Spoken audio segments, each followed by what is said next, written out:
सगळेच साधू संत सारखे असतात असं माझं अजिबात म्हणणं नाहीये. या विषयावर मी खूप लेट बोलते, पण बोलणं खूप महत्वाचं आहे.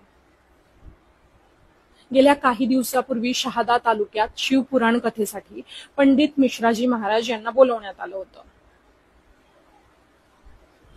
7-8 दिवसाच्या कथेची फी होती 55 लाख रुपये.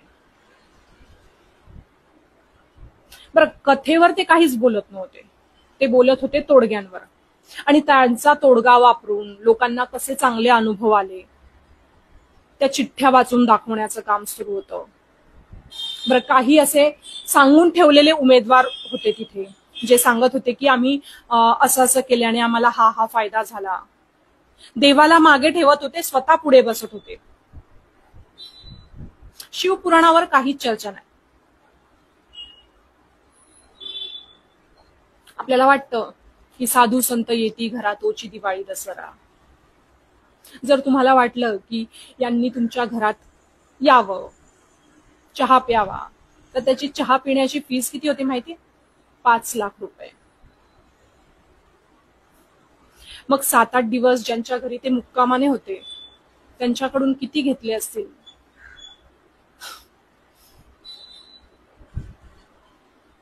बरं, यांना सांगितलं प्रकाशाला केदारेश्वर मंदिर आहे, तिथे तुम्ही या.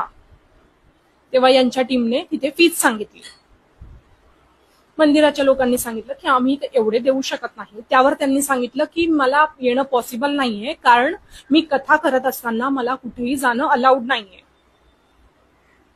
चहा प्यायला गेलेलं चालतं?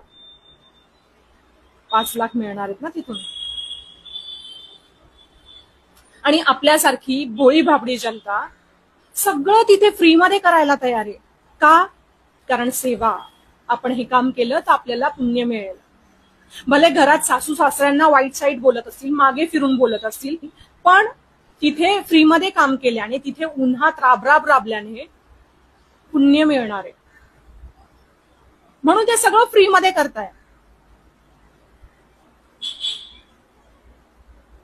सगळेच साधू संत सारखे असतात असं माझं अजिबात म्हणणं नाहीये.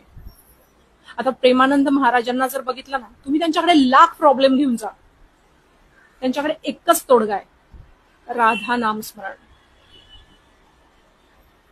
ते तुमच्याकडून 1 रुपया घेत नाही. तुम्ही स्व इच्छेने दान करू बघत असाल तरीही ते घेत नाही. आणि इथे तर यांची लिस्ट आहे, हे करण्याचे एवढे लाख, ते करण्याचे तेवढे लाख. 7-8 दिवसात आलेलं दान किती होतं माहिती? 21 कोटी रुपये.